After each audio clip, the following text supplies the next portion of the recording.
होंगे। तो आज हम पढ़ेंगे रासायनिक समीकरण। ठीक है, पेपर में हूबहू इसी तरह से आते हैं।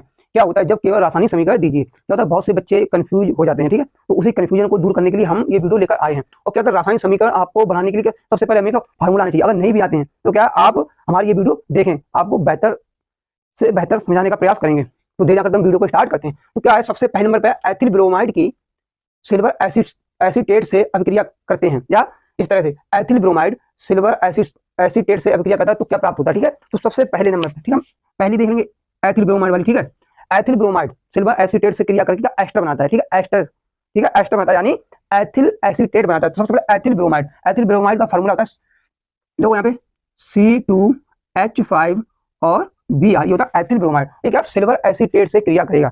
सिल्वर एसीटेट का फार्मूला आता है होता है CH3COO और AG, ये होता है सिल्वर एसीटेट। जब क्या होगा एथिल ब्रोमाइड सिल्वर एसीटेट से अभिक्रिया करेगा तो क्या एस्टर प्राप्त होता है। ठीक है, एस्टर प्राप्त होता है बेटा, एस्टर प्राप्त होता है।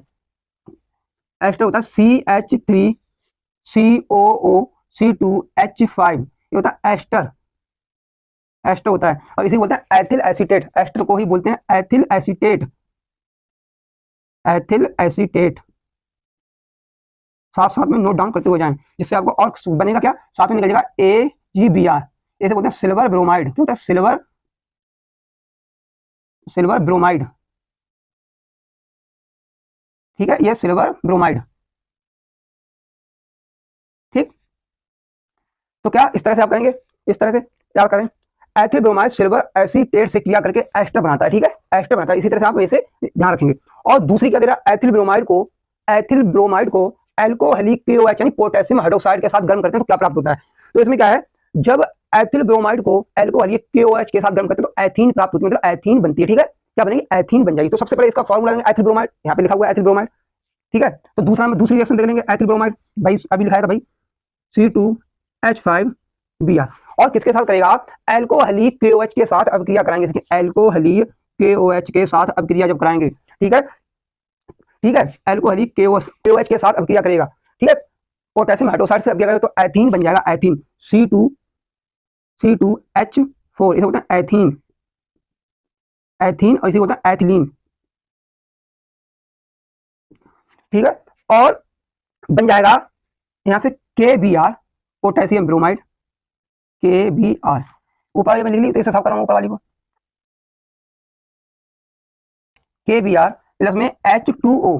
ठीक है, ये क्या हो जाएगा, ये दूसरी, जब एथिल ब्रोमाइड एल्कोहलिक KOH के साथ इसे गर्म करेंगे तो क्या बन जाएगा, एथीन या एथिलीन प्राप्त होगी। साथ में पोटेशियम ब्रोमाइड और जल वाष्प के रूप में निकल जाएगा। आगे देखेंगे हम तीसरी, इसे नोट कर लें, तीसरी रिएक्शन हम देखेंगे।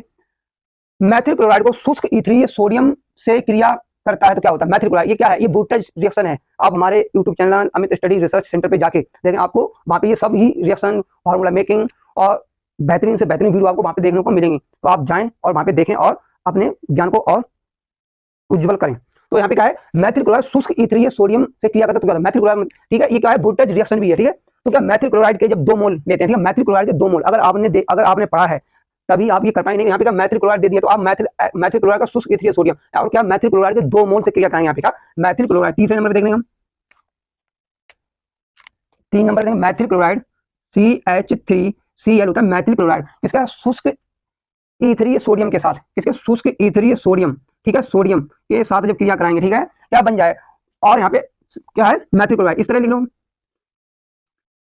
CH3, चाहे आप ऐसे लिख लो चाहे बात देखिए। ठीक है, इसलिए कर दिया क्योंकि आपको आसानी हो समझने। और किसके साथ अब क्या, शुष्क ईथर की उपस्थिति में क्रिया कराएंगे, शुष्क ईथर, ड्राई ईथर,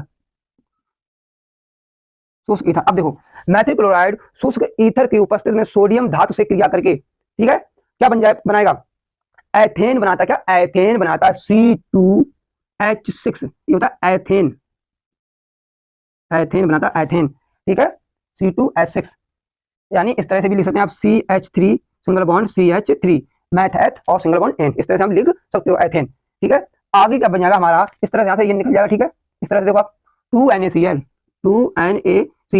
ठीक है, 2NaCl, इस तरह से आप इसे याद रख सकते हैं। और आगे होगी चौथे नंबर पे एथिल अल्कोहल को आयोडीन और NaOH के साथ गर्म करेंगे तो क्या होगा। ठीक है, तो क्या होगा, जब एथिल अल्कोहल को आयोडीन और सोडियम हाइड्रोक्साइड के साथ गर्म करते हैं तो आयोडोफॉर्म अपक्षेप के रूप में प्राप्त होता है, आयोडोफॉर्म अपक्षेप के रूप में प्राप्त होता है। तो इसे आप नोट करें, फिर आगे देखते हैं चौथी वाली। 4 नंबर पे हमारा आ जाएगा, 4 नंबर पे एथिल अल्कोहल यानी इथाइल अल्कोहल। ठीक है, इथाइल अल्कोहल का फार्मूला था C2H5OH। ये होती है पीने वाली शराब भी होती है। इथाइल अल्कोहल को आयोडीन और सोडियम हाइड्रोक्साइड के साथ, ठीक है, सोडियम हाइड्रोक्साइड के साथ जब इसे गर्म करेंगे, ठीक है, सोडियम हाइड्रोक्साइड के साथ गर्म करने पर, ठीक है, क्या बन जाएगा, आयोडोफॉर्म बन जाएगा।